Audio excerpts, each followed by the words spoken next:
What complex financial instruments shaped investment banking? Imagine a world where financial deals are not just simple exchanges but involve intricate contracts that can change the entire game. That's what happened as investment banking grew and evolved over time. It all started with basic tasks like helping companies issue stocks and bonds, but soon, new tools emerged that transformed how banks operated. One of the biggest changes came with derivatives. These are contracts whose value depends on an underlying asset, like stocks, bonds, or commodities. Think of options and futures. These allow investors to buy or sell at a set price in the future. Swaps, another type, let parties exchange cash flows based on interest rates or currencies. Derivatives let banks manage risks better, speculate on market moves, and create new investment products. By the late 20th century, derivatives became so complex that they could be used for almost any financial purpose, making investment banking more sophisticated. Another major development was securitization and structured products. Securitization involves pooling financial assets like mortgages or loans and turning them into securities that can be sold to investors. These pooled assets are packaged into products like collateralized debt obligations, or CDOs. These securities are layered into tranches, each with different risk levels.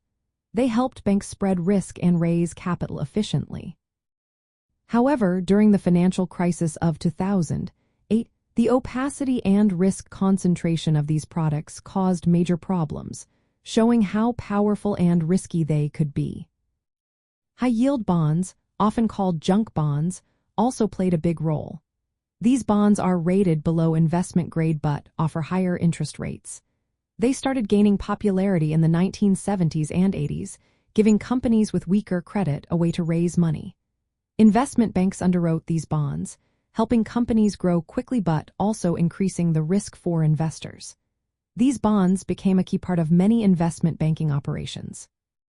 Proprietary trading and principal investments marked another shift. Investment banks began trading securities for their own accounts, using complex strategies and instruments to make profits. This move expanded their role beyond just advising clients or underwriting securities. It meant banks could take on more risk and potentially earn higher returns, but it also added to the overall risk in the financial system. Historically, regulations like the Glass-Steagall Act separated commercial banking from investment banking, limiting some of these activities. But in the late 20th century, deregulation allowed banks to combine services and develop new instruments. This led to the rise of universal banks, which could offer everything from retail banking to complex investment products.